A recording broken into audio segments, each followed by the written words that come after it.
আসসালামু আলাইকুম রহমতুল্লাহ। আমরা সবাই জানি যে বর্তমান হচ্ছে যে এটা আখেরি জামানা চলতেছে, শেষ জামানা চলতেছে, অন্ধকার জামানা চলতেছে, ফিতনার জামানা চলতেছে। তো এই সময়তে আমরা যদি কোনো ভালো কাজ করি অথবা আমরা কোনো মানুষের সহযোগিতা করি অথবা মানুষের কোনো কল্যাণ কাজে আমরা এগিয়ে যাই বা মানুষের বিপদে আমরা যদি কোনো সহযোগিতা করি, কিভাবে করলে আমরা দুনিয়াতেও লসবান হব না এবং আখেরাতেও লসবান হব না, ওই বিষয় নিয়ে কথা বলার চেষ্টা করব। যেমন ধরেন যে বাবা মার খেদমত করা, বাবা মার খেদমত করা এটা হচ্ছে যে আল্লাহ তাআলার কিন্তু আদেশ। তার আপনাদের উপরে ছেলে সন্তানের উপরে এটা হচ্ছে বাবা মার খেদমত করা হচ্ছে ফরজ। তারপরেও যদি আপনি যে বাবা মার খেদমত করবেন, যদি ওই রকম নিয়ত করেন যে আমি আল্লাহ তাআলার সন্তুষ্টের জন্য করব, কিন্তু এটা আল্লাহ তাআলা আপনাকে দায়িত্ব দিচ্ছে, কিন্তু আপনার দায়িত্ব পালন হয়ে যাবে এবং আল্লাহ তাআলার সন্তুষ্টের জন্য যদি করেন তাহলে কোনোদিনও আপনার এই দায়িত্ব পালন করার কারণে, বাবা মার খেদমত করার কারণে, সহযোগিতা করার কারণে, তারপরে বাবা মার বিপদে আপদে সবসময় কাছে থাকার কারণে এটা আপনি কখনও আপনার লস হবে না। আল্লাহর দায়িত্ব পালন করার কারণে এবং একমাত্র আপনার নিয়ত থাকতে হবে যে আমি বাবা মার খেদমত করব, আল্লাহ তাআলা আমাকে আদেশ করছে এবং আল্লাহর সন্তুষ্টের জন্য করব। তাহলে আপনার দায়িত্ব পালন হয়ে গেল দুনিয়াতে এবং আল্লাহর সন্তুষ্টের জন্য করার কারণে, আল্লাহ তাআলার সন্তুষ্টর জন্য করার কারণে আপনার দুনিয়াতেও ফায়দা, আখেরাতেও ফায়দা। দুনিয়াতে আপনি তাদের হক আদায় করতে পারলেন, তাদের কাছে আপনি ভালো হইতে পারলেন, আর আখেরাতেও আপনি এর কল্যাণ এবং এর যাজা ইনশাল্লাহ পেয়ে যাবেন। ছেলে মেয়ের খেদমত করা, ছেলে মেয়ের লালন পালন করা, এটাও যদি আপনি ছেলে মেয়েকে দিনের উপরে শিক্ষা দেওয়ার চেষ্টা করেন, তারপরে দিনের উপরে পরিচালনা করেন, তারপরে যদি একমাত্র আল্লাহ তাআলার রাজি খুশির জন্য যদি করেন যে আমি আল্লাহ সন্তুষ্টের জন্য, এটা আমার দায়িত্ব, আমি আল্লাহ সন্তুষ্টের জন্য আমার ছেলে সন্তানের খেদমত করা, ছেলে সন্তানের উপকার করা, ছেলে সন্তানকে লালন পালন করা, এটা যদি আল্লাহ সন্তুষ্টের জন্য করেন এবং দিনের উপরে তাদেরকে চালানোর চেষ্টা করেন, তাহলেও এটাও আপনার ছেলে সন্তানও বড় হয়ে যাবে, দুনিয়াতে আপনার দায়িত্ব পালন হয়ে যাবে। এবং যদি আল্লাহর সন্তুষ্টের জন্য করেন তাহলে আপনার দুনিয়াতে আপনি এর যাজা পেয়ে যাবেন, আখেরাতে ইনশাল্লাহ এর যাজা পেয়ে যাবেন, আপনার দায়িত্ব পালন হয়ে যাবে। তাহলে দুনিয়াতে আপনি কোনো লসবান হইলেন না, আখেরাতেও আপনি কোনো লসবান হইলেন না, আপনার কোনো লস হইল না, আপনার লাভ হইল। পরে ধরেন ভাই বোনের খেদমত করা, ভাই বোনের খেদমত করা এটা কিন্তু আমার জানার মতে ফরজ না, কিন্তু তারপরেও যদি ভাই বোনের খেদমত আপনি করেন, যদি একমাত্র আল্লাহর সন্তুষ্টের জন্য করেন, যদি আল্লাহ তাআলার সন্তুষ্টের জন্য করেন, তাহলে আপনি ভাই বোনের খেদমত করার দ্বারা যদি আপনি কোনো কিছু দুনিয়াতে পান অথবা না পান তাতে কোনো আসে যায় না। যদি আল্লাহর সন্তুষ্টের জন্য করেন তাহলে আপনার ভাই বোনের খেদমত করলেন, এটা আপনার দায়িত্ব পালন হয়ে গেল। আর 2 নম্বর হচ্ছে যে আল্লাহর সন্তুষ্টের জন্য করার কারণে এর যাজা ইনশাল্লাহ আপনি আখেরাতে পেয়ে যাবেন এবং এর সওয়াব আপনার অবশ্যই 100% আপনার আমলনামা হয়ে যাবে। তো উদ্দেশ্য কার থাকতে হবে, যা কিছু করবেন আল্লাহর সন্তুষ্টের জন্য। তারপরে ধরেন এলাকাবাসী, তাদের যদি খেদমত করেন একমাত্র আল্লাহর সন্তুষ্টের জন্য করার চেষ্টা করবেন, তাহলে আপনার কখনো আপনি লসবান হবেন না, কখনো আপনার লস হবে না। তারপরে ধরেন গরিব অসহায়, তারপরে ধরেন এলাকাবাসী, গ্রামবাসী, মহল্লাবাসী বা আপনার আশেপাশে যারা থাকে বা যে কোনো মুসলিম ভাই বা অথবা বোন, তাদের কোনো বিপদে পড়ছে, আপনি তাদের খেদমত করতেছেন বা তাদের সহযোগিতা করতেছেন বা দান দক্ষিণা করতেছেন, এটা কোনো আপনার দায়িত্ব না, কিন্তু আপনার নিজ থেকে আপনি এটা করতেছেন, তাহলে আপনি কোনো কিছু তাদের কাছ থেকে আপনি খেদমত করার কারণে কোনো কিছু পান অথবা না পান, বা আপনি তাদের কাছ থেকে পরবর্তীতে কোনো কিছু উপকার পান অথবা না পান, যদি একমাত্র আল্লাহর সন্তুষ্টের জন্য করেন তাহলে আপনার দুনিয়াতেও কল্যাণ, আখেরাতেও কল্যাণ। আখেরাতে ইনশাল্লাহ আল্লাহর সন্তুষ্টের জন্য করার কারণে আপনি অবশ্যই 100% আল্লাহর পক্ষ থেকে আপনার যাজা পেয়ে যাবেন। তাহলে আমরা জেনে গেলাম যে এই আখেরি জামানা, ফিতনার জামানা, শেষ জামানা, আমরা কীভাবে মানুষের উপকার করলে, সেটা আমার বাবা মার হোক, ভাই বোনের হোক, সন্তানাদির হোক, এলাকাবাসীর হোক, মহল্লাবাসীর হোক, কীভাবে করলে আমি দুনিয়াতেও কোনো লস হবে না, আখেরাতেও কোনো লস হবে না, আমি উভয় দিকেই আমার দায়িত্ব পালন হয়ে গেল এবং আমি লাভবান হয়ে গেলাম। আমার নিয়ত কী থাকতে হবে, একমাত্র আল্লাহর সন্তুষ্টের জন্য। আর যদি আপনি দুনিয়ার সন্তুষ্টের জন্য করার চেষ্টা করেন অথবা বাবা মার খেদমত করতেছেন, কোনো কিছু পাওয়ার লোভে করেন, আল্লাহর সন্তুষ্টের জন্য না, যে বাবা মামাকে কোনো কিছু দিতে পারে অথবা বাবা মামাকে এইটা দিবে, বা আমি বাবা মার খেদমত করলে আমাকে জায়গা জমিন বেশি দিয়ে দিবে অন্য সন্তানদের থেকে, তাহলে আপনার দায়িত্ব পালন করলেন কিন্তু আল্লাহর সন্তুষ্ট না থাকার কারণে আপনি সওয়াব থেকে বঞ্চিত হলেন।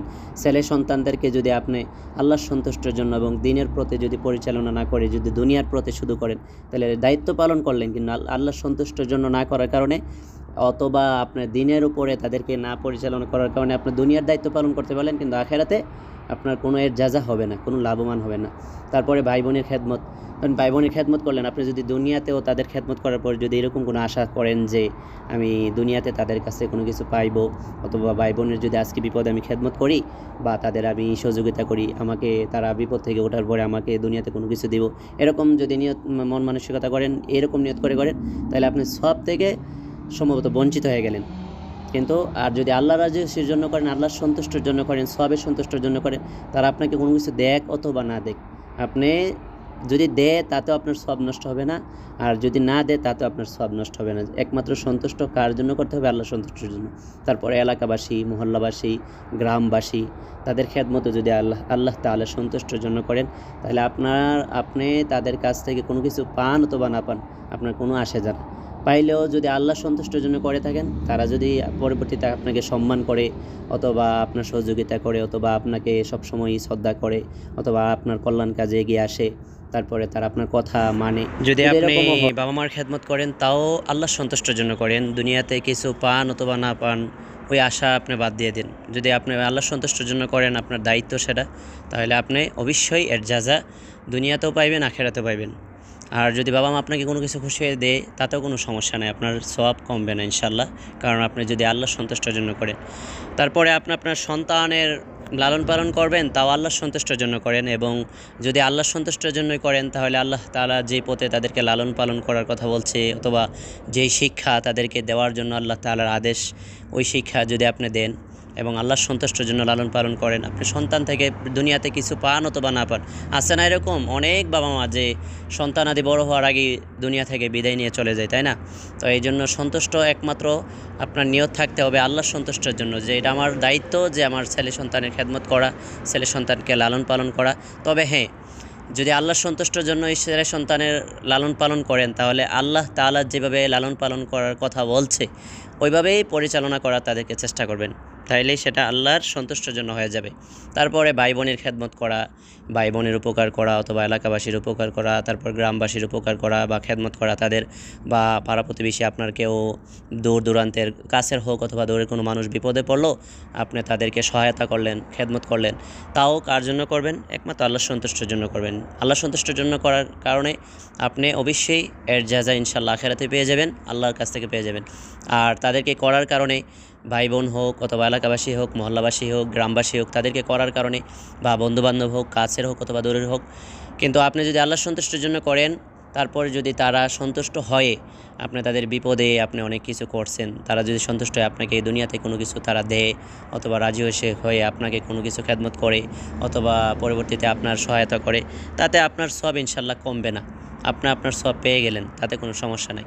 আর যদি আপনি আল্লাহর সন্তুষ্টির জন্য ছাড়া যদি আপনি ধরেন ভাই বোনের খেদমত করেন, মানে দুনিয়াতে কোনো কিছু পাওয়ার জন্য, সন্তুষ্টির জন্য, তাহলে আপনি, আমার মনে হয় না যে সওয়াবটা আপনি পেয়ে যাবেন।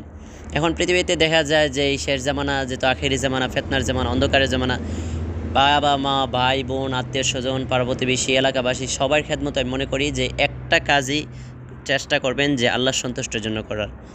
আল্লাহর সন্তুষ্টির জন্য যদি করতে পারেন তাহলে ইনশাল্লাহ আপনি কখনও আপনার লস হবে না, আপনি কখনও লসবান হবেন না, আপনি অবশ্যই ইনশাল্লাহ 100% আপনি লাভবান থাকবেন।